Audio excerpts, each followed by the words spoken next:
once again, thank you so much for coming and taking the time to just to share your testimony with us before we start, since they don't know you yet. And so, Okay. yeah, if you can just give a short introduction about yourself, and how long have you been staying here in Korea and what you are doing here? And yeah. So, Okay, thank you. so first I'd like to thank you also for this is an opportunity. So as I'm always saying, it's a platform that we can not just show up like who we are or something. So, but also what our purposes in lives are. Right? So like when I introduce myself as just of course I'm a Filipino. I'm from the Philippines and I moved to Korea 9 years ago, or more than 9 years ago, right? So I started working in Suwon with my family, but after a while they just moved us to Busan because that's where the headcount need is for my personal skills in engineering. So I worked with Samsung Electromechanics here in Korea, and so while working here, so what else do I have in mind when we decided to move in Korea is definitely to look for a church, right? So that's where I am identified to. I'm a Christian, and we look wherever we go to a place. So just before going to Korea, we also moved to a different place. Like in the US, I had the opportunity to work there. But most certainly, is our family looks for a church we can be part of, not just to be a member, not just to be an attendee, but to be plugged into a ministry that we can be part of, right? So, because for my identity later on, I'll let you know. So when we talk about what's my calling is all about, right? So I'm an engineer by profession, but I'm a Christian by being me, right? So I want to live it as my identity, right? So. And how are you adjusting to life here in Korea, like the culture, the food and all these things, like? Yeah. So, well, Korea is really nice place. Nice place, nice people. But maybe not so nice language to learn. So it's just everybody saying like, "Oh, you love Korea." Language is okay, but you might love the language, but the language may not love you. In our case, we've been here for 9 years, but we are still like struggling to do the continuous conversation. They said we have to learn to listen and to converse with locals, right? And with whatever drama, Korean drama or music, arts, you have to like it as well, right? So to belong, belong to. But from even right now, we are still not having that kind of sinking into the culture, right? So do you have any idea like how long you will be staying here, or like do you have any plans like to head back to the Philippines? Right. So my work in here is a contract, right? So it's by contract. And personally, we like staying in Korea, but we also are very much sensitive about where we are being led to, in as far as like especially ministry and the family. So family is one of our leading point of making decisions, right? So maybe you can talk a little bit about your family also, like how many. Yes, sir. So I have so my wife is she's my wife for like almost 29 years already, so that's too long. And almost 30, right? So wow. And we have three kids, all of them are boys. Okay, so our sons are right now two of them have already graduated in university, and they're working, at home because of the situations that we are in right now. So, and our youngest, even though he's still on the second year on the university, on the college level, he's also working from home because he's engaged on the graphics, right? The graphics works. So he's kind of like working from home as well. So all of them are like homey, and they love working from home, and they enjoy it. So there's such a great opportunity for us to be more closer during these times, because they're working from home and we're also at home here in Korea, even though we are far apart, right? So it's just that we are here with my wife, and they're in the Philippines, but we do communicate on a regular basis, right? So yeah. And Kuya, like I think you should share about your alma mater, because the reason I'm asking is because my sister, I think she shares the same alma mater as you. So actually, I grew up in kind of like country area, right? So that's not the main. That's not in the city, so it's in the, we call it, Bicol region. It's the southern part of province. Right? Province. It's a province, and southern part of the Philippines. And my father is a major in agriculture, so he loves us to learn all the things of agriculture. So I have to go to the farm and learn this and those stuff, right? So, but my mother is a teacher. She's a music teacher, so that's where the love of music came from. Yeah, right. So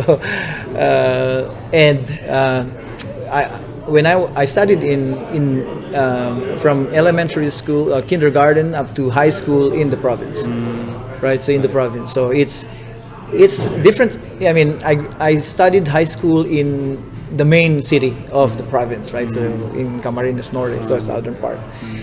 So and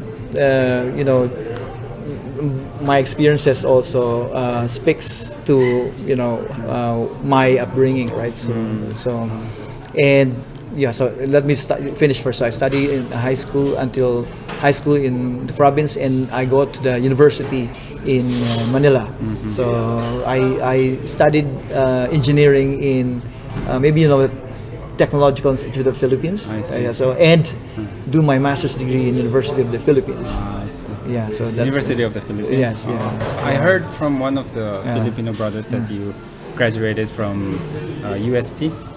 No, my sons. So My sons are maybe I graduated. got confused. That's why I was sharing that, because my sister also graduated UST. from Okay, UST. my two sons, they graduated from UST. Yeah, so but I was in the University of the Philippines. So I see.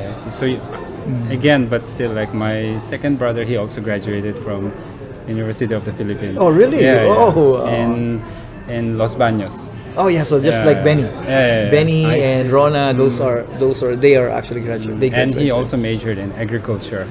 Oh He did really? his Yes. So masters, that's Yeah. that university is Well known, well known on rice research, Yeah. especially rice research, right? So, and forestry, fisheries, those things, right? So, Wow, that's very interesting. yeah. So maybe Kuya, like you can share a little bit about your testimony of how you came to know the Lord, yeah. and how you grow in faith, and like Right. So maybe I said a little bit about that earlier. Yeah. So when I was growing up in again the province, right? So I have an aunt who is she's a Baptist, and she used to have she used to go into missions with you Americans, and they gave us this Bible comic. So there's kind of some drawings. So as a kid, our interest is like there's war, and they show David and Goliath and those things. So that puts something in our minds. It's a seed. I think there's already a seed. That we got so into. We got entangled to understand so what's in the Bible. Not all of them, but at least for most, you can see all the good miracles, those things, dividing sea and those things, right? So, and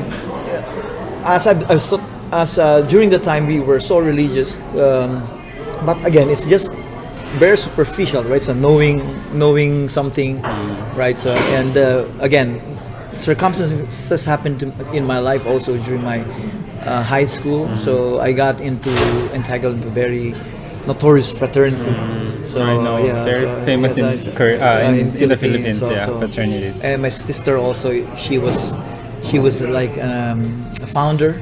She's one of the founder. I see. So she just, because I was in a high school where I always have a fight with guys in high school. So she said, okay, why don't you join this fraternity, right? So I got entangled, and the fraternity is not really good because they put you into a lot of not so good things, right? So vices, wrong relationships, and those things, right? So, and that's where I know for a fact that I have something, some emptiness in my heart when I was in university already in Manila, and I have to go through denying myself on a lot of vices in my life, right? So including I smoke, right? So the bad smoke things, right? So one day someone invited me in the church, and I was listening to the preaching of the pastor in the university build, and lo and behold, it speaks to my heart at that time. When I went to the church, I was on the wrong motive because there's a lady who's invited me, right? So I know. So, but lo and behold, he speaks to my heart, and I accepted Christ, and I get involved in the campus ministry, and when someone invited me in the church, that's the highlight, right? So I think I came to know the Lord more on a church setting, or on a campus ministry setting where somebody started following me up, right? So there's a turnaround, right? So the wrong relationship, God turned it right, and all of those vices, it went off. So, and also bad words that's coming from my mouth. So everything is just a change that I cannot do without the grace of the Lord. It's the grace of the Lord, and so that's where I came to know the Lord. Surrender yourself to the Lord. Surrender myself and plug into the ministry and be part of. I started in the music ministry, and even right now I'm still in the music ministry. Right? So Kuya, after I know you told me you don't know how long you'll be staying here, but then what is your plan after returning to Philippines? I know you have a plan to go back, yes, right? One day. Yes. And so when you go back, what are you planning to? Yeah, so at least right now I have a remaining 2 year, okay. or a little bit of 1 and maybe 8 months remaining. So we wanted to be staying longer here, but we also are seeing some opportunity. But my age is no longer to that point that I can select what job I can do, right? So we are thinking about if we move to a different place, like for example Japan or US, or again, that's just came into our mind. But ultimately, Philippines is a place that we can we will have to go back for retirement or something, right? So, but it's still far for us to think about that, right? So, but if to answer your question, my personal again, I already said to myself, I want to go back to, because I was an academic before. I taught in university for 7 years, right? So I wanted to go back to academia as a profession, right? So again, but as a ministry, I'll keep on where I'm called to, right? So if I'm still part of the music ministry, the gospel is still there. So but definitely the small group is where we are getting. Before going to Korea, we are the church we are attending in the Philippines, we trained us to, we have to continue on with the small group ministry. Ministering to the small groups. Ministering through the small group, and be connected strongly to the ministry in the church, right? So, church ministry. I see. So, again, I don't know specifically what we are going to do, but it's always there, the word set apart for the gospel, right? So that's the main calling, set apart for the gospel. Doing what, what we ought to, sharing, what do we share? The gospel is Jesus, right? Because Jesus is the gospel. The love letter of God the Father for all of us, right? So, Amen. Until I die. I see.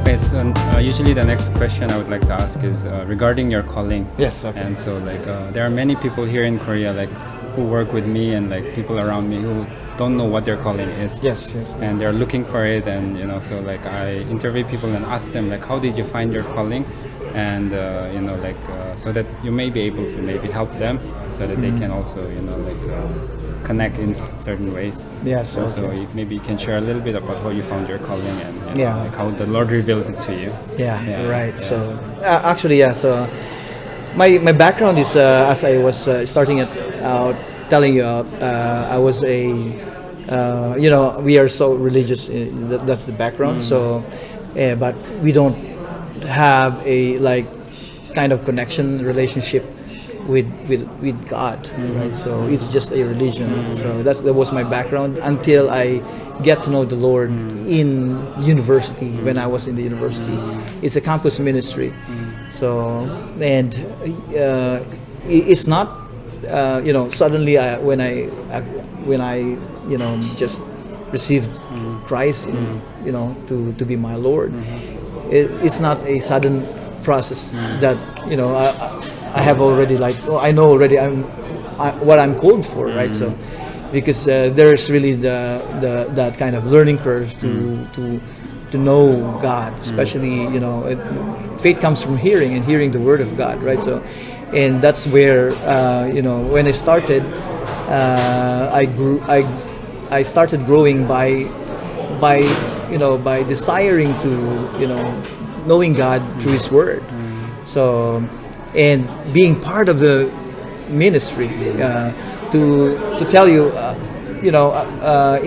my particular calling is really not just to sing songs or to minister through songs, but just like what Paul said in Romans. So to be part of, to be set apart for the gospel, right? So it's to be set apart for the gospel. So I know from my heart that wherever we go as a family, we have that calling to impart the word of the Lord to people. So and mainly it starts with what we are at. So we have the family. So it starts with when I get to know God, I get to read the word in Acts 16:31 that says, "Believe in the Lord Jesus, and you and your household will be saved." So first and foremost is for me to reach out for my family. So as I've told you, all the members of family are religious, but they don't have a personal connection with God. And I started praying about that. Lord, this is a promise that when I believe in you, my whole family will be saved. Lo and behold, after several years, everyone in the family is a Christian. So they get to know the Lord, and it's God who moved in our. It's not even forcing them, right? So my father, if you ask him, his testimony is not me telling him, oh, you have to be like this, like that, like that. So I didn't force it. It's just when I started, believing it and praying for it, I believe in whatever circumstances God will move and let them know God. Yeah, so that's what happened. My brother became a pastor. Now he's a pastor in church in Macau. My sister is working in the church in Singapore. My parents got born again in the U.S. when they moved and migrated in the U.S. My sister the same way. and all of the family just moving around the world, and they get to know the Lord.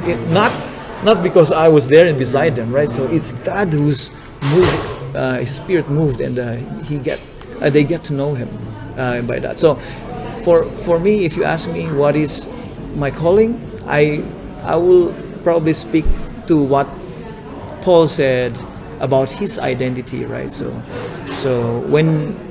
whenever I remember the pastor was saying, like, whenever I share about my calling, I have to share it with clarity and in priority. What is the priority, right? So clarity is when Paul said, "I'm Paul, and I am a servant of God," right? So and he continues to be saying, like, set apart for the gospel, right?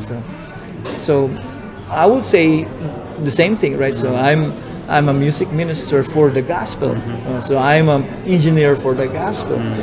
So I'm a family man for the gospel. So the gospel that is preached to my family, the gospel is preached to the church whenever I'm in front to sing music or to sing, to worship the Lord, or whenever I go and work, right? So it's not just profession is just a secondary, it's a second priority. For me, profession is second priority. So first priority is being called as a person set apart for the gospel. So that means what Paul said, like, because he's called to be a leader, right? An apostle, right? An apostle, right? It's an apostle. And that's for the Gentiles, right? So for me, it's just for me as a follower, of Jesus, right? So that's my personal calling.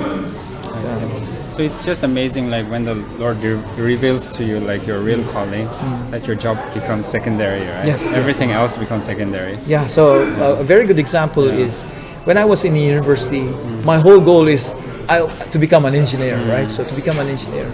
But in the middle of that, somebody preached to me the gospel, and it disrupted everything for good, right? So my whole priority changed, right? So, but it's not, as I've told you, it's not an overnight thing, right? So a lot of things happen in between. It's a long process. And a painful process also. So we don't have time to talk about that, but maybe next time we can talk right? about that.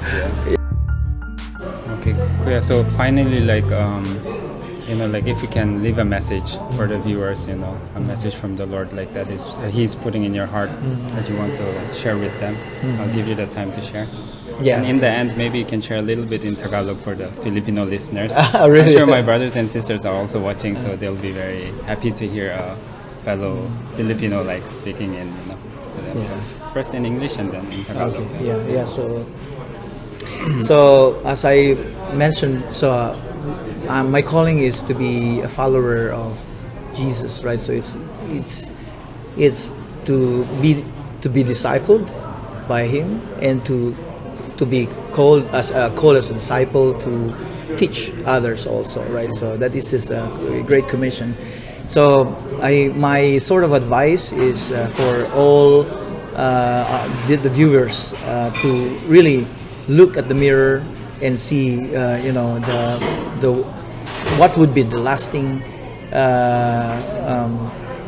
thing that will happen to your life, right? So it's not just the purpose of working or getting whatever you whatever you dream of in the world, but it's a purpose of beyond what the world can give us, right? So I mean, I'm blessed to become an engineer and to have a very good job in a company where I work right now, and definitely that's a blessing, but that's not the fulfillment, right? So the fulfillment is how do we make use of that, right? So how do we make use of the wealth that we get?